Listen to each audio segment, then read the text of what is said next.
You're watching Beyond 100 Days. They hate the president and they hate the people who voted for him. So say Republicans on Capitol Hill as they reject Democrat moves to impeach Donald Trump. The House Judiciary Committee is holding its final debate on the impeachment process. Democrats insist the charges are valid. We can talk about alternative facts all day long, but the facts are really pretty clear that the president abused his power.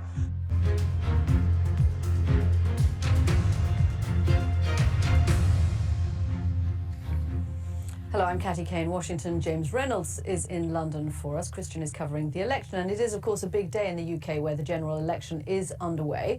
Because of local reporting rules, there's not actually much that we can say about it, so we are going to talk about it later on in the programme. Here, however, there have been angry hearings on Capitol Hill about the articles of impeachment against Donald Trump. Republicans have argued that Democrats were just looking for a reason to get rid of the president simply because they don't like him. Democrats, for their part, say they have no choice but to impeach the president because he undermined the nation's security for his own political gain. But more than the arguments themselves, it was the tone that was striking. Impeachment is a very serious business, and it's raising tempers on both sides of the aisle. This is a travesty. Write about it if you want, talk about it if you want, but the American people see it. When we don't have fairness in this committee, how can they stand up and say, on the two weakest articles of impeachment in the history of this country, honestly, with a straight face, look at the American people and say, we did good? No, you didn't. You stained this body. We're here today because the president abused his power.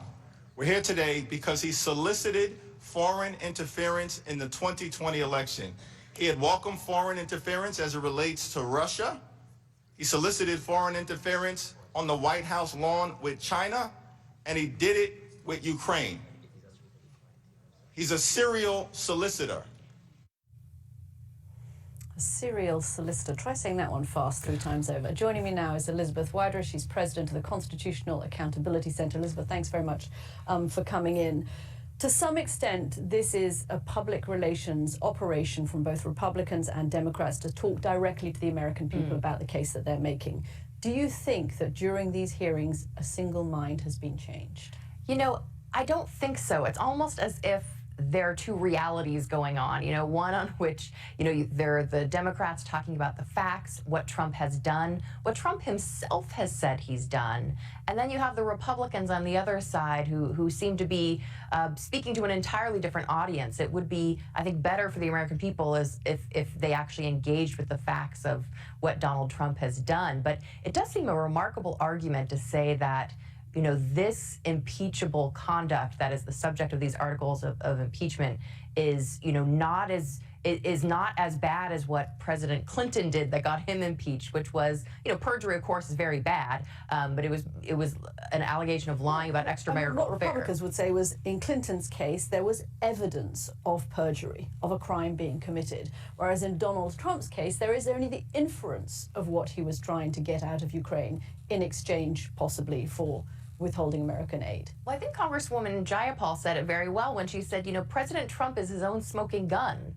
You know, he said to the Ukrainian president, we'd like you to do us a favor in order to get the aid released. And, you know, you don't have to have committed a statutory crime in order to be impeached. Although I think there are very good arguments for why what President Trump has done, what he's admitted to doing, could qualify, if he were capable of being criminally indicted, as a crime. But, you know, the important thing here is that we're talking about an abuse of the office, using the American people's interests as leverage for the president's own personal political gain. And that really undermines our faith in our leaders. It undermines the free, fair elections that we need for our democracy to work.